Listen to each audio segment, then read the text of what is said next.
Olá a todos, Robson aqui. Hoje eu vou falar sobre a modificação de domínio. Esse webinar é sobre modificação de domínio e como a gente utiliza o QGIS para alterar um domínio de um projeto Flow2D, né? Então, essa apresentação ela foi preparada pela Karen, Noemi e eu, né? Traduzi ela para português. Então, aqui assim, a visão geral, eu vou passar um pouco nessa apresentação. É um webinar que é bem hands-on, né? Que a gente chama, que é um webinar que ele é bem prático, né? Então, eu vou explicar um pouco. Aqui a gente tem um domínio grande, né? Que isso aqui veio, acho que, de um usuário nosso. E a gente vai utilizar um domínio menor localizado aqui na parte direita, aqui mais a jusante dessa bacia.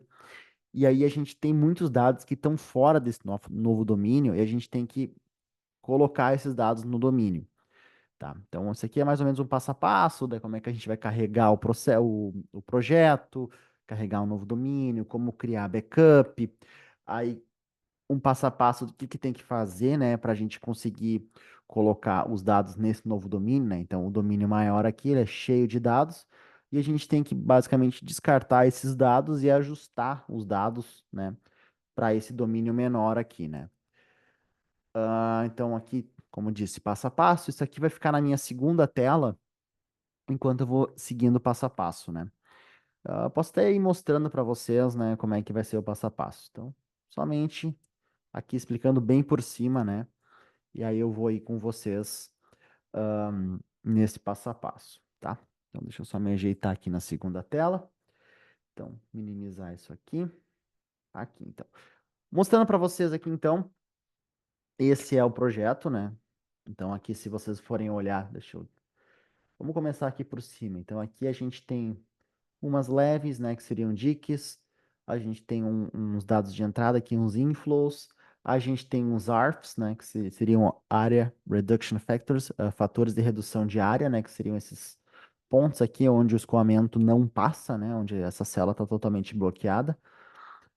A gente também tem umas estruturas hidráulicas aqui, né, que se a gente poder dar um zoom, a gente vai ver aqui, né, que é tipo uma ponte.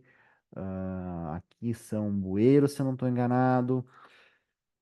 Aqui também bueiros, ó, que passam debaixo da rodovia. Aqui a gente tem uma floodplain cross-section. A gente tem que mais aqui? Eu acho que seria só isso que a gente tem nesse projeto de dados, né? Então, basicamente, esse seria o projeto original.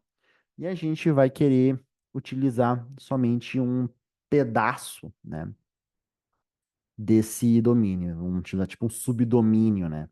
E vocês podem estar se perguntando, qual que é a vantagem disso, né? A vantagem é que a gente já tem uma simulação, né, que rodou para todo o domínio, e aí a gente quer fazer alguma alternativa de design, verificar uma outra estrutura hidráulica, número de barrels, alguma coisa assim que a gente pode querer modificar, ou até pensando lá longe em algum sistema de drenagem, fazer alguma modificação.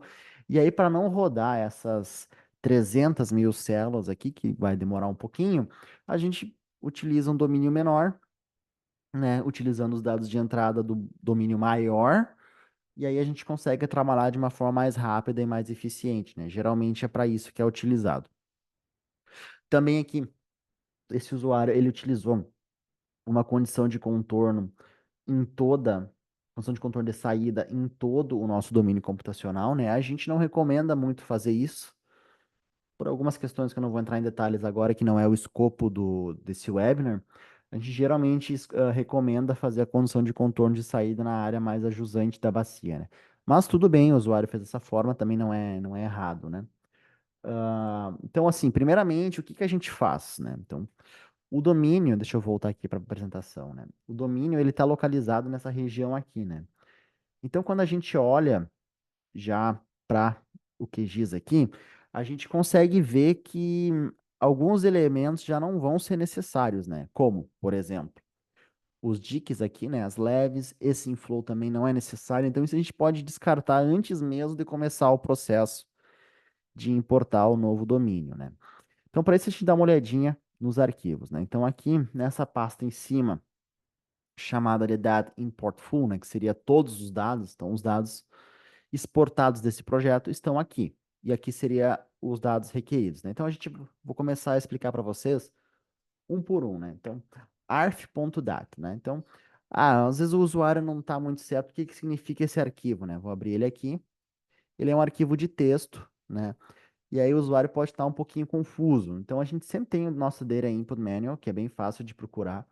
Então a gente bota aqui na página 5, aí a gente tem acesso, né, a uma explicação, uma descrição dos dados de entrada, né? Então a gente pode vir aqui no ARF, e aí ele vai explicar. S, né, seria só o caractere que define a linha, e T, e aí a gente tem uma outra linha aqui, e aqui tá os valores, né? Então aqui seria o caráter identificador, seria ST, a gente só tem ST aqui, nesse arquivo, né?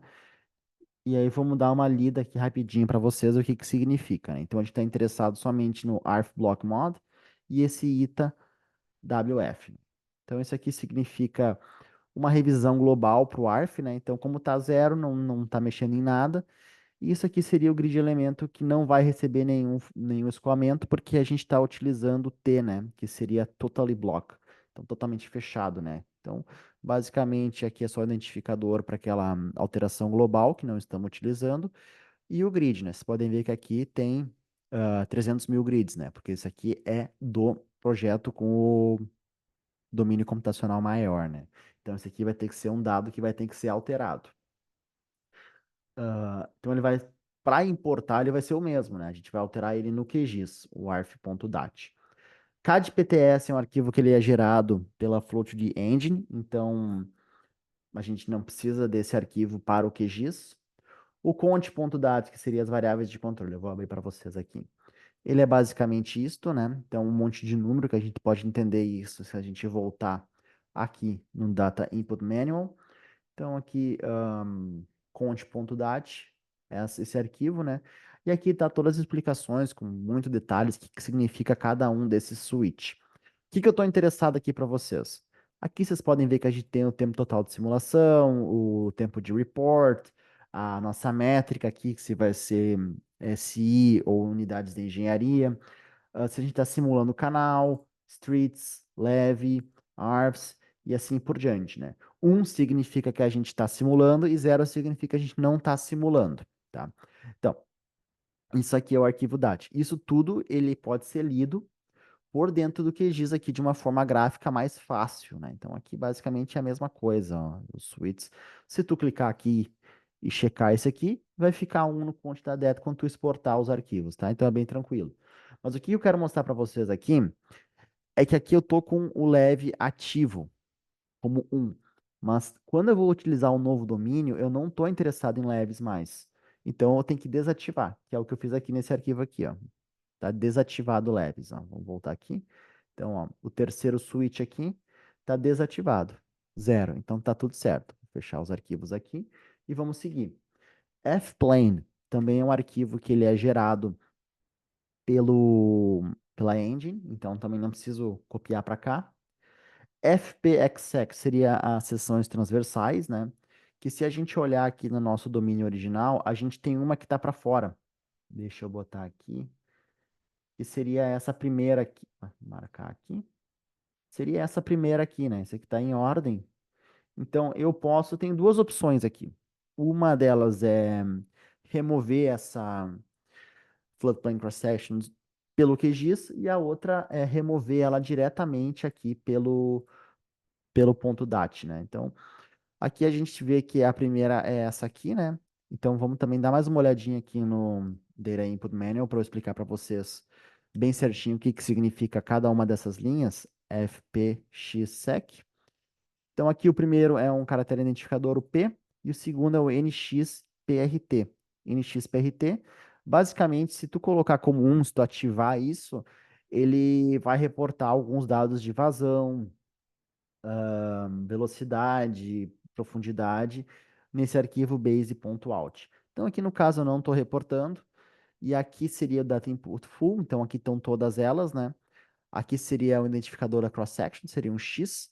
O 2 é a direção que essa cross-section está sendo calculada, né? Então, se vocês voltarem aqui, 2 significa escoamento para o leste, então oeste para o leste, 1 significa sul para o norte, 3 norte para o sul e assim por diante. Então, 2, né? Então, escoamento do oeste para o leste, né?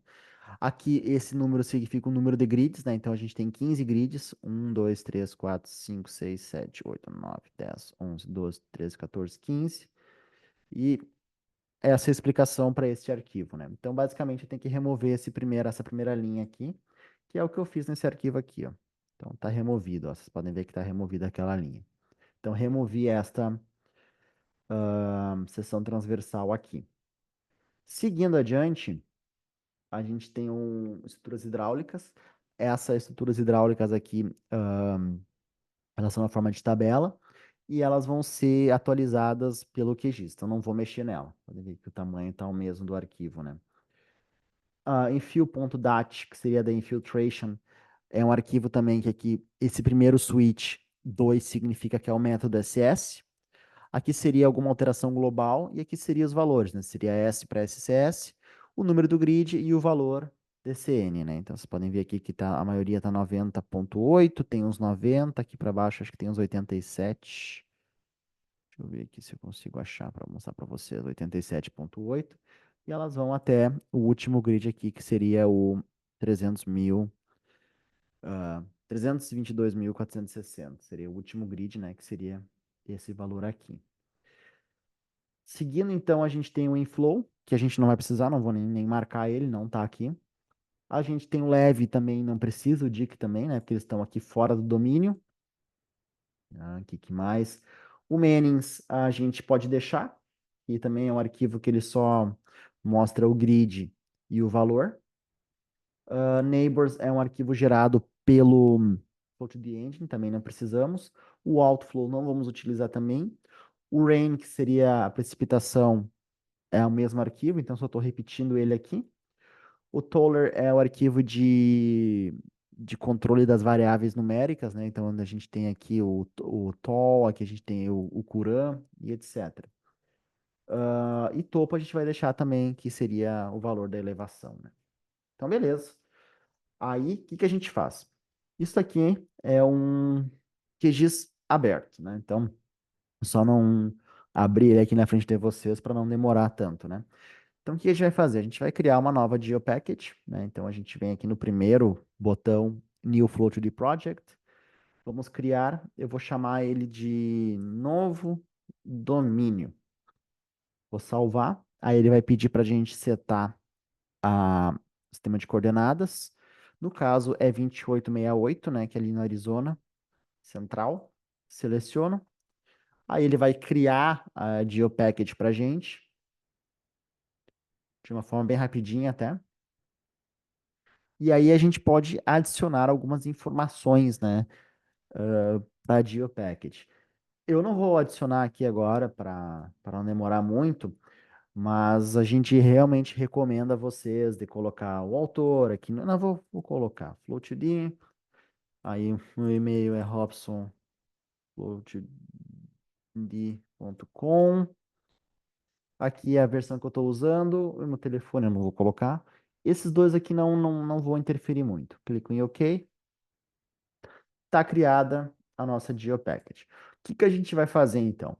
Com esses dados que já receberam uma filtragem, vamos dizer assim, inicial, né, que a gente eliminou os dados que não vão ser utilizados, eu vou importar isto para a nossa GeoPackage. Então, o segundo botão aqui, Import Data, eu venho aqui, Import Data Rec. Vocês só conseguem ver o conte.dat, né, que é o arquivo que a gente precisa para importar, mas basicamente é a mesma pasta aqui, né, onde só tem os dados que são necessários. Clique em Open, OK, e aí então vai importar os dados, né. Demora um pouquinho, como esse webinar está ao vivo, eu não posso pausar aqui para vocês, a gente tem que esperar uns segundinhos, mas também não demora lá muita coisa.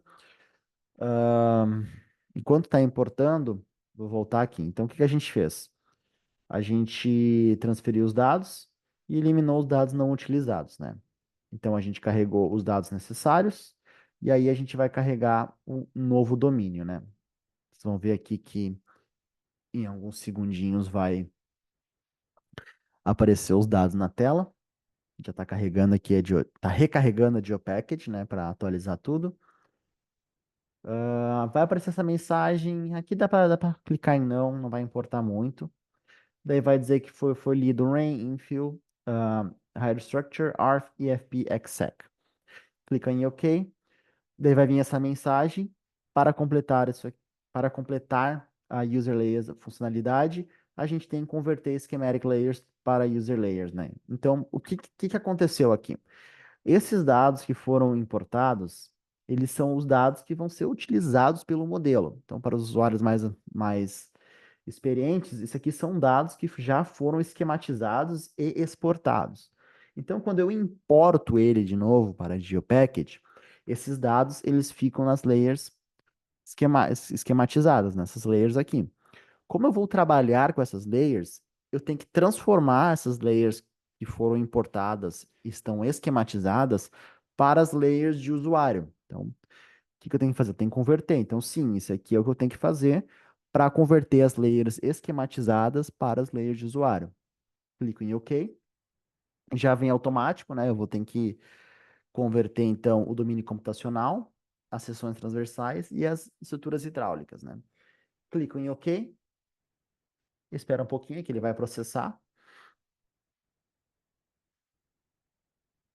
E aí, basicamente, o que a gente vai ter vai ser quase igual ao domínio anterior, sem os diques, né? Sem as leves, sem o inflow e sem aquela cross-section aqui embaixo, né? Então, se a gente comparar, é bem parecido, só que não tem esses arquivos que já foram filtrados antes, condição de contorno de saída e essa cross-section aqui.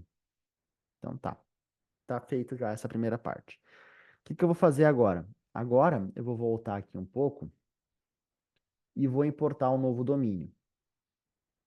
Vou clicar aqui, puxar, colocar, vou jogar ele para baixo.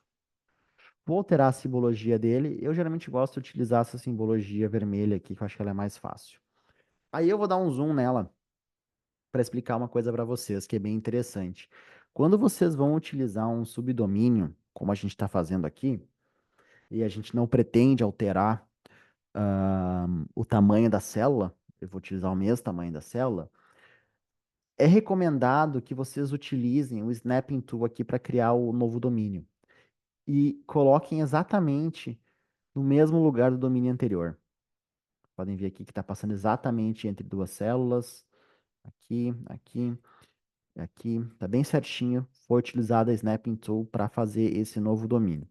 Isso é importante porque isso vai facilitar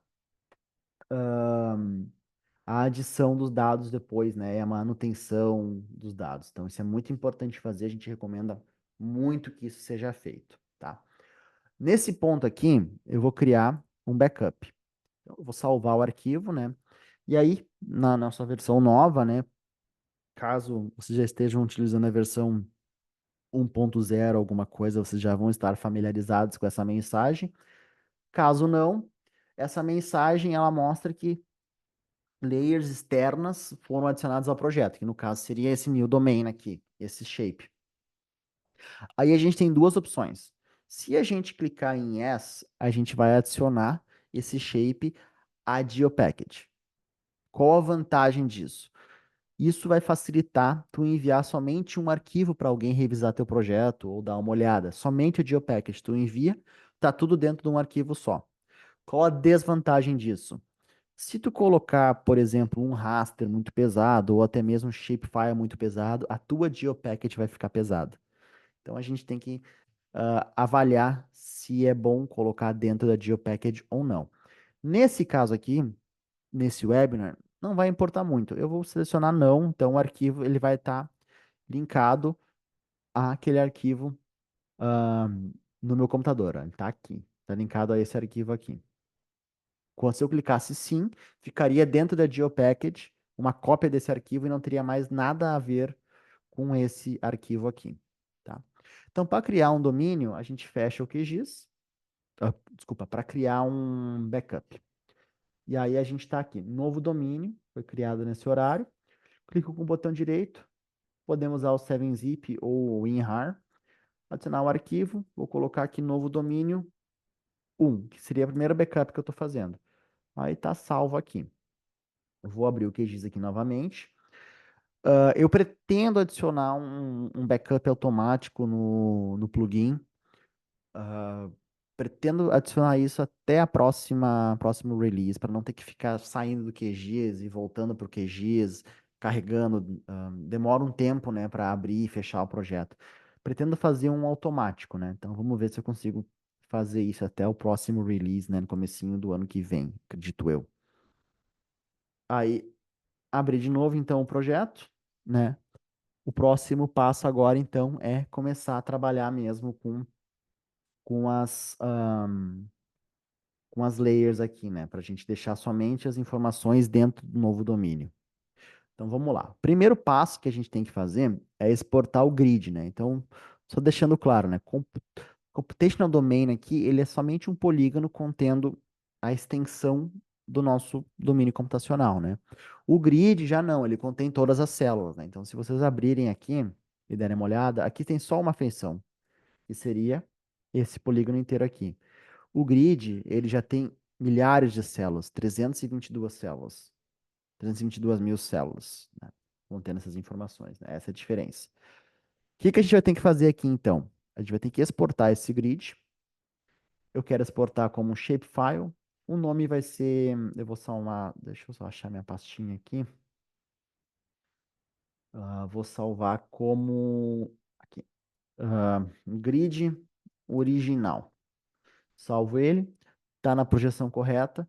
Eu só estou interessado no feed e na reference aqui nesse primeiro momento, tá? O resto não preciso mexer em mais nada. Só estou interessado nesses dois elementos aqui desta desse shapefile, né? Então, somente nesses dois elementos que eu estou interessado. Clique em OK e ele já vai adicionar, ele vai exportar aqui nessa barrinha e aí ele já vai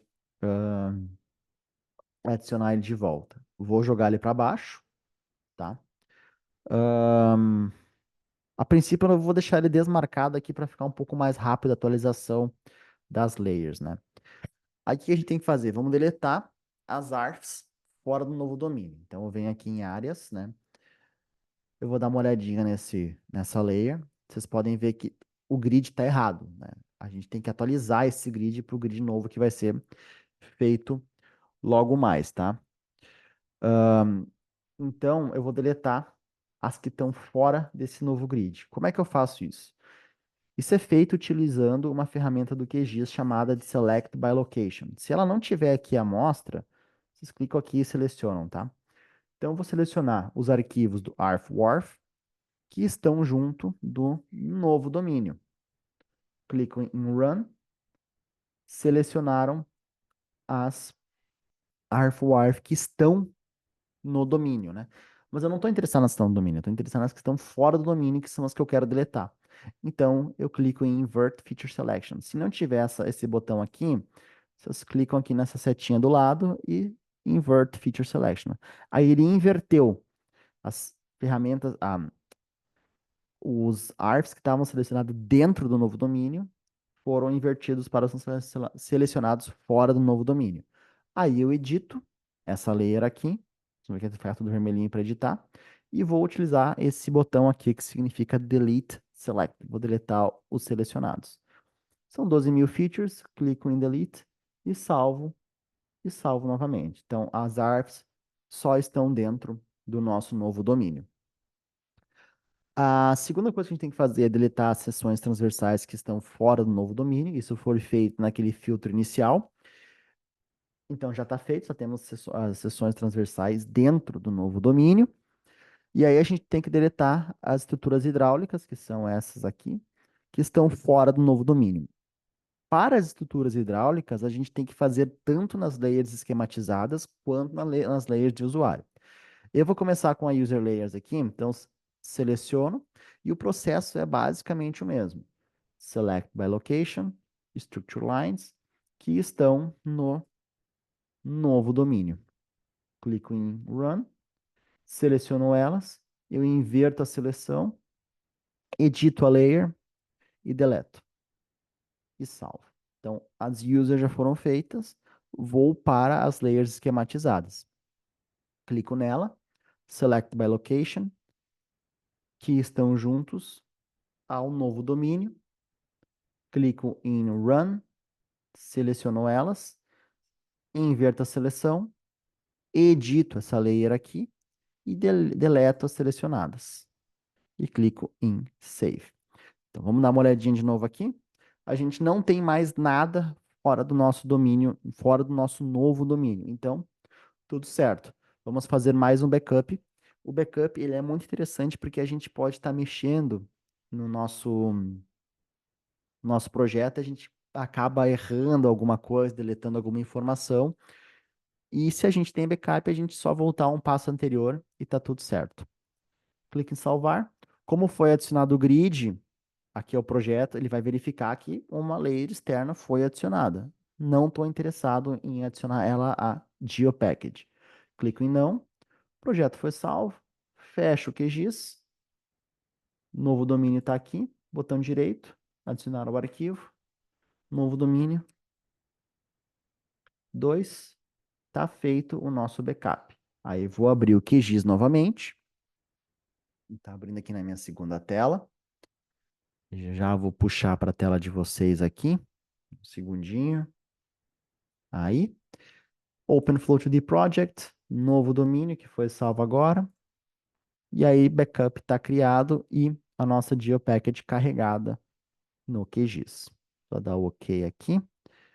Aí, então, a gente vem para a segunda parte aqui do nosso passo a passo, né? Que eu vou substituir o domínio computacional anterior, reconstruir o grid, atribuir elevação, rugosidade, né? Roughness do Manning, esquematizar as estruturas hidráulicas, as seções transversais e criar um backup.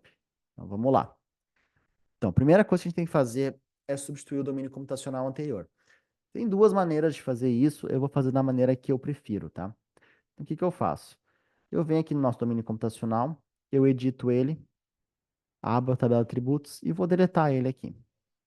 Deletei e vou salvar. Não tenho mais domínio computacional, tá? O que que eu vou fazer? Vou deixar isso aqui ainda editado, vou clicar no novo domínio, tá? Que seria esse arquivo aqui, né?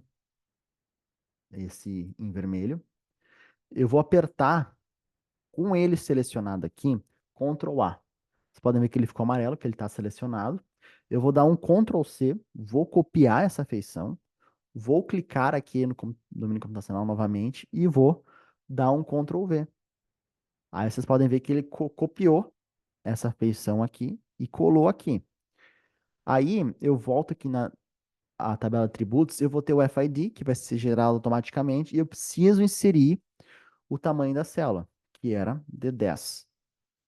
Venho aqui, salvo, posso desmarcar aqui a seleção, até posso desmarcar esse shape do novo domínio. Vocês podem ver que já está aqui em azul, na cor certinha. E aí, então, eu tenho que criar o grid, porque o grid ainda está no domínio anterior. Eu expando aqui, clico nesse Create Grid, vou criar o grid pela layer do domínio computacional, esta aqui, clico em OK, vai vir essa mensagem que já tem um grid salvo no nosso banco de dados, que seria esse grid anterior. Se eu quero substituir, sim, eu quero substituir.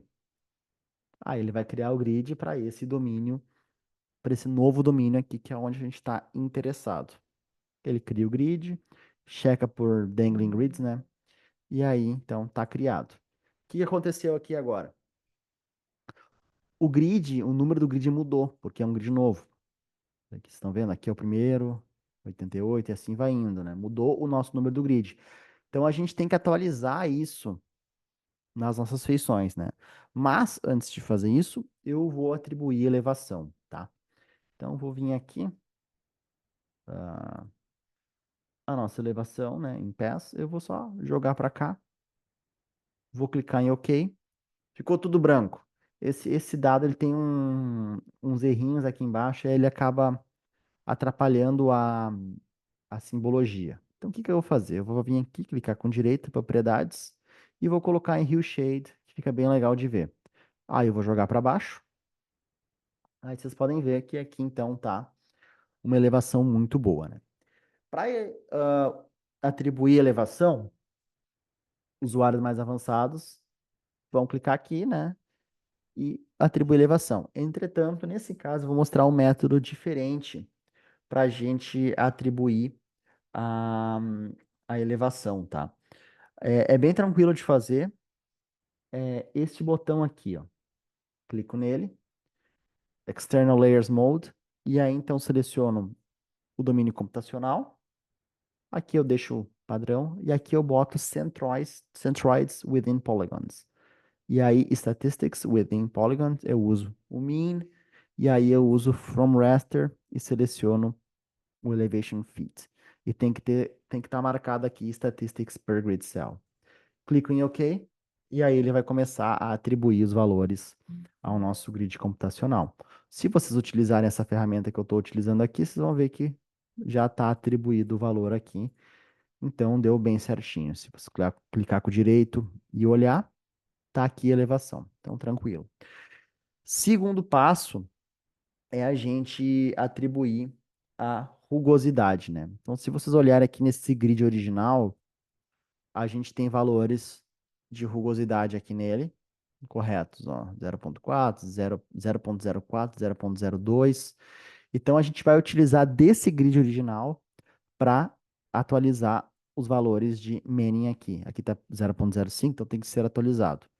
Vou utilizar esse botão aqui, Sampling Roughness. O nosso source layer vai ser o grid original e vai ser no campo de N-value, né? E aí aqui a gente pode selecionar Air Average ou Centroid, então aqui é mais rápido é Centroid. Clico em OK. Aí ele vai atribuir então os valores de rugosidade.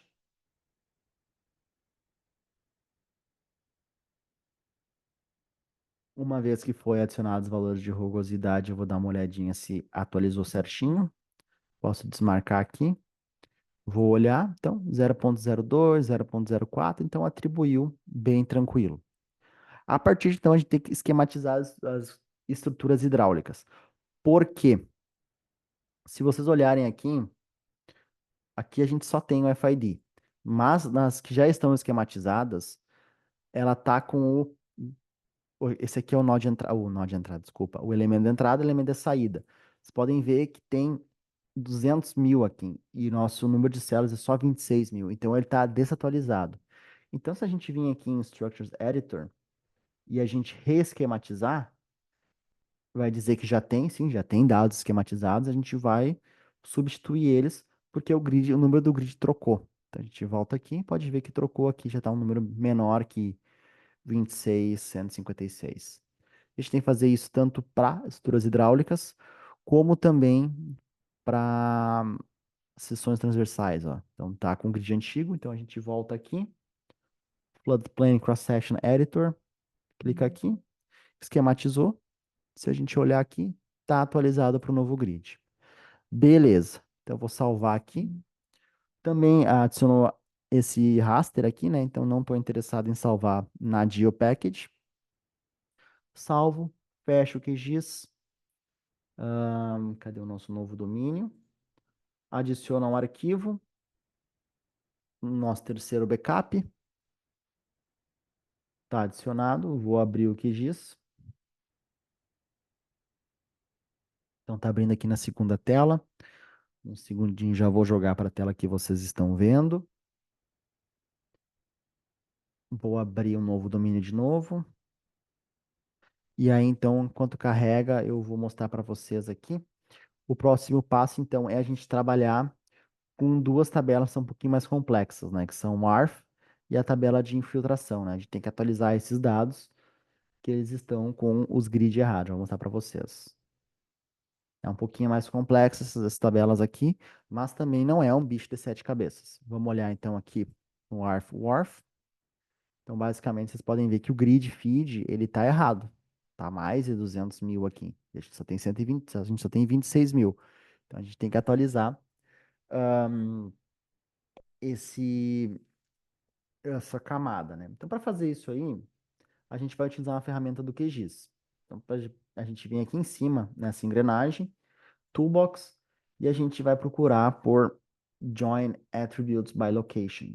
Esse, essa ferramenta aqui. A gente dá um double click, aí a gente seleciona, né, o arf que estão juntos do grid, né? O grid, o nosso grid mesmo, este aqui.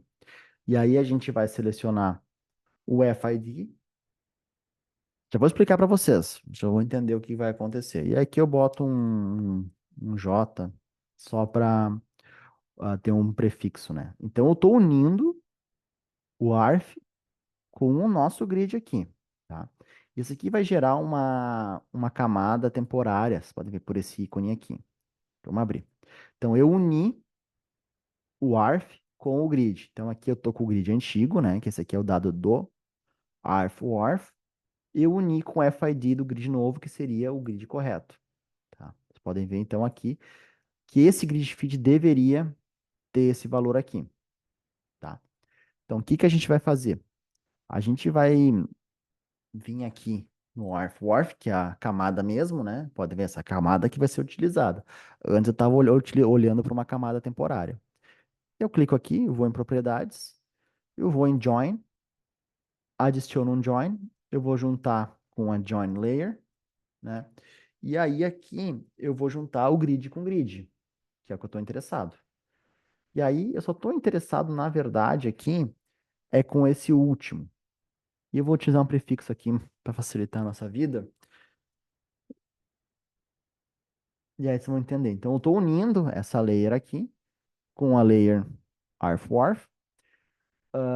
baseado no grid feed, que ambas têm um grid feed, né? Esse grid feed aqui é o do anterior, do menu anterior, então ela vai estar linkada corretamente.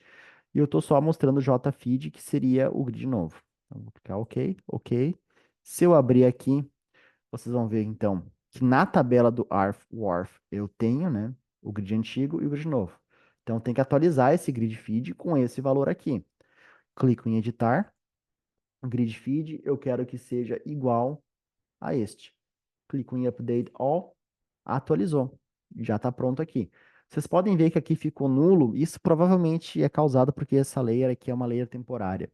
Então eu salvo, já ataco o grid novo, então está tudo tranquilo. E eu só volto aqui e tiro o join. Então o nosso arf já está correto, atualizado. Então, por fim, a nossa última layer que a gente tem que atualizar é a nossa tabela de infiltração. Então, eu vou mostrar para vocês como a gente acessa as tabelas avançadas. Então, aqui nesse terceiro botão, Float the Settings, a gente clica em Advanced Layers.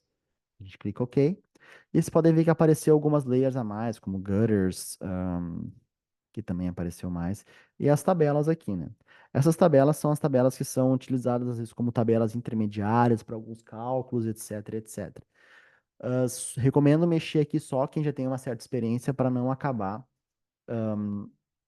mexendo no teu projeto. Então, estou interessado na tabela de filtração, que se eu abrir aqui, e vocês se lembram que a gente está utilizando o SCS. Se eu abrir aqui, vocês vão ver que a gente tem, então, o FID da feição, o grid e o valor. Só que esse valor do grid aqui, ele vai até 300 mil. Significa que ele está com o grid anterior. A gente tem que atualizar para o grid novo, tá? E não é muito difícil de fazer isso, né? Então, o que que a gente vai fazer aqui? É bem tranquilo. A gente vai fazer de novo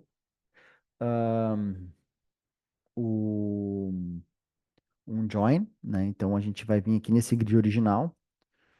Vou clicar com o botão direito, propriedades, e eu vou fazer um join. O que que eu vou fazer? Eu vou unir esse grid antigo com o Cells SCS. E aí aqui eu vou colocar o grid antigo com o FID. E eu vou somente colocar o SCS, tá? E aí aqui embaixo eu até posso deixar esse prefixo aqui. Clique OK e OK. Vamos ver se uniu certinho. Então tá lá. O grid, né, antigo, o valor de N que a gente tinha deixado e o SSN. Tá tudo certinho aqui. Nesse shape aqui, tá? O que que a gente pode fazer agora para atualizar a nossa tabela? A gente vem no Infiltration Editor, e a gente clica em Calculate SSN. Clica aqui, e aí eu vou atualizar ele baseado no vídeo original, com o número sendo o SSN que a gente acabou de colocar, opa, nesse shape aqui. Então a gente clica OK. Vai demorar um pouquinho. Eu poderia ter recortado, né, esse grid original. Acabei não fazendo isso, mas não vai demorar tanto assim também, tá? Então, enquanto tá rodando isso aqui, eu vou mostrar última slide aqui da apresentação. Que o que aconteceu então? O nosso produto final, ele é uma porção do modelo original. Ele então mantém todas as condições existentes, né? Que a gente manteve o ARF, a gente manteve a seção transversal, estruturas hidráulicas, etc. Ah, Quando a gente vai rodar isso, então a gente tem que utilizar um dado do modelo anterior. Então a gente vai ter que colocar. Eu não vou fazer nesse webinar, fica para a próxima, mas eu vou ter que colocar um inflow aqui contendo os dados do modelo anterior. E aí então eu vou ter uma réplica do modelo anterior com um domínio menor, né?